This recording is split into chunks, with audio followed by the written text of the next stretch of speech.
Derek, this has been great information. I'm definitely interested on my end to try this. I'm still a little skeptical. I'm not going to lie to you, but I read so much and I watch so many podcasts. The Sean Ryan podcast with all the veterans, like I said earlier, when we started the podcast. You hear their stories where they're on the verge, on the brink of committing suicide, and when they have these experiences with ayahuasca and these retreats, it just changes their entire perspective and views on all this negative um information that they had for themselves, and they learn how to forgive themselves. So and we all suffer, maybe not at that level where they're fighting in a war, but it's a war that you have within you, that you're looking for that inner peace. And it seems that this is definitely a great way to start with some answers, right? So for anybody that's considering an ayahuasca journey, in your sanctuary, for the first time, what advice would you have for them? The first advice I would have is sit down, sit still. You want to call it meditation, fine. Sit and just listen to your intuition and see if your intuition is telling you that this is something that's aligned for you.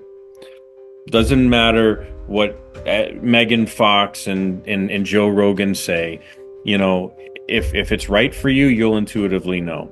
Now, sometimes fear gets involved in that. That's the ego flaring up, right? Right. I'm still afraid of taking ayahuasca. I've taken it 150 times. Every time I'm ready to drink, I'm like, oh, here we go again. It's Yeah. comfortable, Yeah. right? What's going to happen this time? Right. It's not comfortable, but it makes me a better father, a better partner, a better friend, a better leader. It makes me a better, member of society that can, so I do it because of all of the love that I find doing things for other people.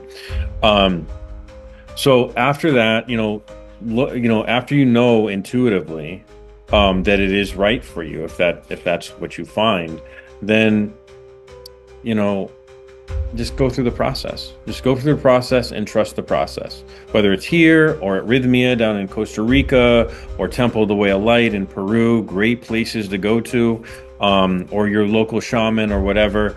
Just tap into your intuition, see what is really aligned for you.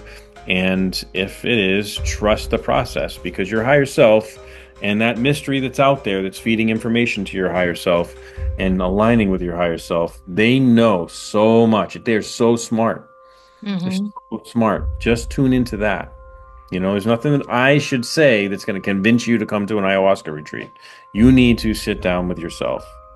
And they always say that, right? Like, listen to that gut feeling, that intuition that we all have, that's our higher self talking to us, that we shut it off because of our ego.